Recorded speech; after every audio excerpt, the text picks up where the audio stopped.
Hello दोस्तों, नमस्कार। बहुत बहुत स्वागत है आप सबका सरकारी परीक्षा के यूट्यूब चैनल में।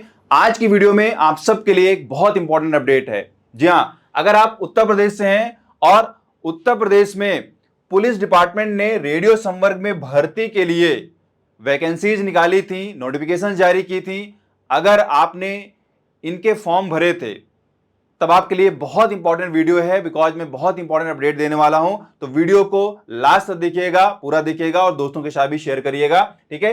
तो उत्तर प्रदेश पुलिस में रेडियो संवर्ग में भर्ती के लिए आप सबको पता है कि डिपार्टमेंट ने 6 जनवरी 2022 को नोटिफिकेशन निकाली थी। पहली जो नोटिफिकेशन निकाली थी वो रेडियो संवर्ग में कर्मशाला कर्मचारी के पदों के लिए निकाली थी। कर्मशाला कर्मचारी के पदों के लिए निकाली थी। बहुत ही बढ़िया पोस्ट थी ये, और इसका पे बैंड देखें तो 21,700 से लेके 69,100 का ये पे बैंड था। और इसमें जो कुल पद थे वो 120 थे। 120 पदों के लिए यहाँ पे ये नोटिफिकेशन जारी की गई थी और आप सब लोगों में से कई लोगों ने ये फॉर्म भरा था। दूसरा जो यहाँ पे नोटिफिकेशन निकाली गई थी दोस्तों, वो थी सहायक परिचालक के पदों के लिए। किसके लिए? सहायक परिचालक के पदों के लिए, ठीक है। अच्छा, ये जो पे बैंड था वो क्या है? 25,000 to 500, 81,100 तक, ठीक है। मतलब 25,500 से लेके 81,100 का ये पे बैंड है। ये भी बहुत बढ़िया पोस्ट थी, ठीक है। और इसमें जो टोटल पद थे वो 1,374 पद थे। मतलब इतने पदों के लिए, इतने रिक्त पदों के लिए आवेदन मांगे गए थे, ठीक है। अच्छा, तीसरा जो यहाँ पे पद था, यानी तीसरे जिस पद के लिए यहाँ पे नोटिफिकेशन जारी की गई थी वो है प्रधान परिचालक, ठीक है। प्रधान परिचालक के लिए नोटिफिकेशन जारी की गई थी। इसका जो पे बैंड है वो 35,400 से लेके 1,12,400 तक है, ठीक है। तो ये भी बहुत ही बढ़िया पोस्ट है। और इसमें जो कुल पद थे वो 936 पद थे। मतलब कि 936 पदों के लिए यहां पे ये आवेदन मांगे गए थे। तो ये है 3 नोटिफिकेशन। तो आप सब लोगों में से कई लोगों ने फॉर्म भर दिया था, डिपार्टमेंट ने ये नोटिफिकेशन जारी की, फॉर्म भरवा लिए, लेकिन भैया फॉर्म भरे जाने के बाद गायब हो गए। हमें कोई इंफॉर्मेशन इन्होंने नहीं बताई है कि एग्जाम कब होगा, होगा भी या नहीं होगा। आप लोगों के दिमाग में ये कई सारा क्वेश्चन उठ रहा है, ठीक है। तो देखो दोस्तों, मैं सबसे पहले आपको बता दूं यहां पे कि इस नोटिफिकेशन के टर्म में या इन पदों के टर्म में जो टोटल फॉर्म भरे गए हैं वो कितने हैं, ये भी जान लीजिए। तो ये एक लेटेस्ट अपडेट आई है। यहां पे अगर हम वर्कशॉप हैंड की बात करें, यानी कि कार्यशाला कर्मचारी की बात करें, तो कुल जो आवेदन आए हैं दोस्तों वो 73,614 आवेदन भरे गए हैं। मतलब इतने लोगों ने फॉर्म भरे हैं। असिस्टेंट ऑपरेटर की बात करें, यानी सहायक परिचालक की बात करें दोस्तों, तो यहां पे जो कुल आवेदन आए हैं वो 3,89,711, ठीक है। और हेड ऑपरेटर की बात करें, यानी प्रधान परिचालक की बात करें, तो यहां पे जो कुल आवेदन आए हैं वो 76,516 इतने आवेदन आए हैं। कुल मिलाकर अगर आप यहां पे देखें संख्या, कितने लोगों ने आवेदन किया है इन पदों के लिए, तो देखें 5,39,841 लोगों ने फॉर्म भरे हैं। और देखिए टोटल नंबर ऑफ पोस्ट कितनी है? टोटल नंबर ऑफ पोस्ट है 2,430, यानी 2,430 पदों के लिए आवेदन कितने आए? 5,39,841। अगर आप इसको अपने पुराने प्रतियोगी परीक्षाओं से, खासतौर पे यूपी की परीक्षाओं से इसको आप कंपेयर करें, चाहे कांस्टेबल से कंपेयर करें, चाहे आप एसआई से कंपेयर करें, तो आप पाएंगे कि ये जो नंबर है, मतलब कि नंबर ऑफ पोस्ट और यहां पे नंबर ऑफ एप्लीकेंट्स, अगर आप इसको कंपेयर करें, रेशियो को देखें, तो ये बहुत ज्यादा नहीं है। मतलब कि ये एप्लीकेशन जो है बहुत ज्यादा नहीं है, ठीक है। तो एक तरीके से जो कंपटीशन है उस कंपटीशन को भी आप समझ सकते हैं। आपकी बेहतर अगर तैयारी होगी तो डेफिनेटली ये एग्जाम आप निकाल पाएंगे, ठीक है। तो इतना आप समझ लीजिए कि यहां पे जो टोटल एप्लीकेंट्स आए हैं वो 5,39,841 आए हैं, ठीक है। अच्छा, अब यहां पे इंपॉर्टेंट अपडेट क्या है वो आपको जानना बहुत जरूरी है। तो भैया यहां पे डिपार्टमेंट ने फॉर्म भराने के बाद, इतने टाइम के बाद, अब जाके ये नोटिफिकेशन जारी की है कि भैया हम टेंडर जारी कर रहे हैं। हम टेंडर जारी कर रहे हैं किसके लिए? परीक्षा को कंडक्ट कराने के लिए, परीक्षाओं को कंडक्ट कराने के लिए। परीक्षाओं क्यों बोल रहा हूं मैं, क्योंकि यहां पे 3 पद हैं। ठीक है, अच्छा, तो अब ये टेंडर जारी किया गया है जनवरी के बाद, अब ये सितंबर। ठीक है, तो सोचिए डिपार्टमेंट अब ये डिसीजन ले रहा है कि उसे टेंडर जारी करना पड़ रहा है, या टेंडर के माध्यम से एक बेहतर एजेंसी को ढूंढना पड़ेगा ताकि एग्जाम को कंडक्ट कराया जा सके। तो टेंडर ये जारी हुआ है और टेंडर में ये बोला गया है कि भैया यहां पे जो ये सारे के सारे पद हैं, ये तीनों जो पद हैं, इनके लिए कार्यदायी संस्थाओं को निविदाएं प्रस्तुत करने हेतु आमंत्रित किया जाता है ओपन टेंडर के माध्यम से।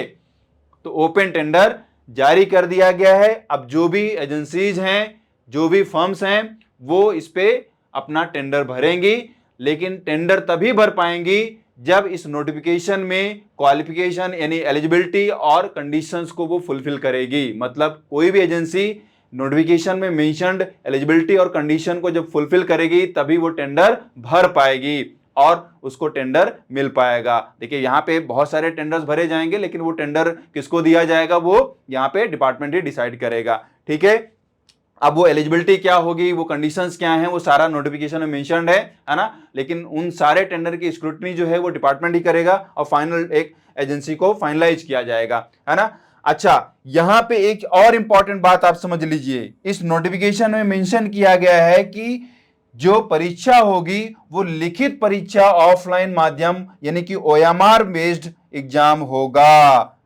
ठीक है, OMR बेस्ड परीक्षा होगी, लिखित परीक्षा जो है वो क्या है, OMR बेस्ड होगी। मैं बार बार इस चीज को बोल रहा हूं, क्यों, क्योंकि आपको पता होगा, आपने जब इस फॉर्म को भरा था या नोटिफिकेशन को पढ़ा था तो आपको यहाँ पे क्लियरली लिख के दिया गया था कि जो परीक्षाएं होंगी वो ऑनलाइन लिखित परीक्षा होगी। तो ऑनलाइन जब लिखित परीक्षा होगी तो अब यहाँ पे डिसीजन लिया जा रहा है कि अब ऑफलाइन होगा। ठीक है, तो ये डिसीजन क्यों लिया गया है अब ये डिपार्टमेंट ही जाने, है ना। और इसमें मेंशन ये था कि जो परीक्षा होगी वो 400 अंकों की होगी। विषय क्या है, सामान्य हिंदी, विज्ञान सामान्य ज्ञान, संख्यात्मक एवं मानसिक योग्यता परीक्षा, मानसिक अभिरुचि परीक्षा या बुद्धिलब्धि परीक्षा या तार्किक परीक्षा। चारों सब्जेक्ट जो है वो 100 अंक के होंगे। ठीक है, टाइम इसमें जो गिवन है वो क्या है, 150 मिनट। तो भैया सब्जेक्ट को, मार्किंग को और टाइम को हम चेंज नहीं मान रहे हैं। ठीक है, यहां पे कोई चेंज नहीं बताया गया है। आप इसको समझिए कि ये सब कुछ वैसा ही रहने वाला है, आपका सिलेबस पूरा वही रहने वाला है, सिर्फ यहां पे एग्जाम मोड को इन्होंने चेंज कर दिया है। यहां पे ऑनलाइन से क्या कर दिया है, ऑफलाइन कर दिया है। ठीक है, तो एक चीज तो क्लियर कर लीजिए कि एग्जाम जो होना है वो क्या होना है, ऑफलाइन होना है। और इसी के लिए, इसी एग्जाम को कंडक्ट कराने के लिए बेस्ट एजेंसी को रखने के लिए, फाइनलाइज करने के लिए टेंडर जारी किया गया है। इतना क्लियर है। अच्छा, अब यहां पे आप समझिए कि आपके जो मूल प्रश्न हैं, आपके दिमाग में जो क्वेश्चन उठ रहे हैं एग्जाम फॉर्म भरने के बाद से, वो क्या क्या हैं, तो मैं उसको आप थोड़ा से बता दूं। परीक्षा कब तक होगी, तो देखिए अब आपने देख ही लिया, यहां पे क्या देख लिया कि टेंडर मांगे गए हैं। अब टेंडर मांगा गया है, टेंडर को भरने में भी लगेगा 15-20 दिन मिनिमम से मिनिमम, आप इसको समझ लीजिए। फाइनलाइज करने तक, एजेंसी को फाइनलाइज करने तक 1 से 1.5 महीना लग ही जाना है। फिर वो जब एजेंसी सारा डेटा अपने पास लेगी, सारा प्रोसेस सेट करेगी, तो उसको भी टाइम लगना है। तो कुल मिला के आप देखिए यहाँ पे अगर, तो मिनिमम जो टाइम लगने वाला है वो 4 से 4.5 महीना लगने ही वाला है। तो मान के चलिए कि ये जो परीक्षा है वो अगले साल यानी कि 2023 में जनवरी या फेब में ही होनी है। ठीक है, तो 2023 ये आप समझिए जैन टू फेब, यही एक तरीके से एक्सपेक्टेड आप यहां पे गेस कर सकते हैं कि परीक्षा जो है इस समय हो सकती है। तो टाइम आपके पास काफी है अगर आप इन परीक्षाओं के लिए सीरियस हैं तो। ठीक है, एक बात तो ये क्लियर है। दूसरी चीज है परीक्षा ऑनलाइन है या ऑफलाइन, तो मैंने आपको बता ही दिया, क्लियर हो गया कि परीक्षा अब जो नए अपडेट में बताया गया है वो ऑफलाइन होनी है। ठीक है, दूसरा चीज, तीनों पदों की परीक्षाएं एक साथ हैं या अलग अलग होंगी, तो भैया आप देख लो कि यहाँ पे जो फॉर्म भराए गए हैं वो अलग अलग भराए गए हैं, है ना। तीनों जो पद हैं उनका रैंक अलग है, उनकी क्वालिफिकेशन अलग है ना, उनका वर्क फंक्शन भी अलग अलग है, पे बैंड भी अलग अलग है, तो डेफिनेटली यहाँ पे परीक्षा भी अलग अलग होगी।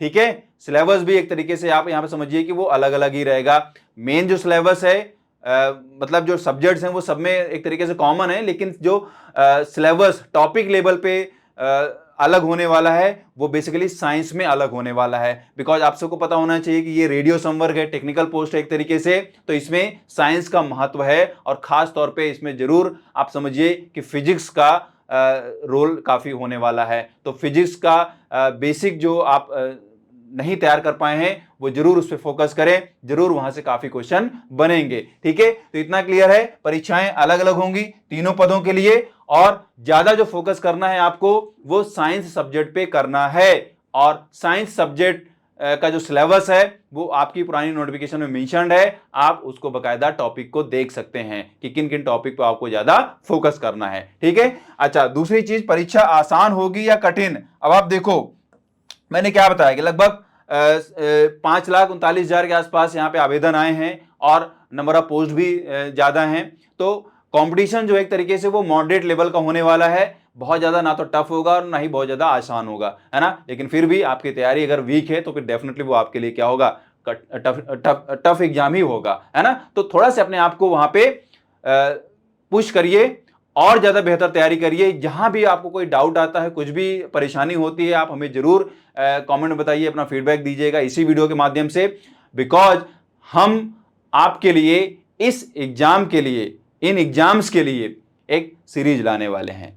जी हां, तो आपकी तैयारी बेहतर हो पाए, कहीं पे भी अगर कोई दिक्कत आ रही है उसको एक तरीके से खत्म किया जा सके, है ना, ताकि आप इसमें सिलेक्शन ले पाए, आपकी पूरी मदद की जा सके, इसलिए ये सीरीज लाई जाएगी। लेकिन फिर भी उस सीरीज के लाने के पहले आपके जो फीडबैक हैं, आप किस तरीके से सीरीज को चाह रहे हैं, क्वेश्चन के फॉर्म में, स्टडी के फॉर्म में, जैसा भी चाह रहे हैं, वो आप इस वीडियो में कमेंट जरूर करें, फीडबैक जरूर अपना बताएं कि किस तरीके से आपकी हेल्प की जा सकती है। डेफिनेटली वो हेल्प आपकी की जाएगी। ठीक है, तो ये थी एक इंपॉर्टेंट अपडेट। तैयारी शुरू कर दीजिए, काफी टाइम आपके पास है और इस एग्जाम को आप क्रैक कर सकते हैं हमारे साथ जब हम इस सीरीज को स्टार्ट करेंगे। ठीक है, तो जुड़े रहिए सरकारी परीक्षा चैनल के साथ। और इस एग्जाम की अगर हम सीरीज चालू करेंगे तो उसकी नोटिफिकेशन पाने के लिए अगर आपने अभी तक चैनल को सब्सक्राइब नहीं किया तो इसको सब्सक्राइब कर लें, साथ में बेल आइकन को प्रेस कर लें, ताकि इंपॉर्टेंट वीडियोज आप सबको मिलती रहें और चैनल में दूसरी वीडियोज भी आप देख पाएं जो कि आपके एग्जाम के लिए बेनिफिशियल हैं। ठीक है, तो मिलता हूं आपसे नेक्स्ट वीडियो में। Have a nice day, great day, thank you.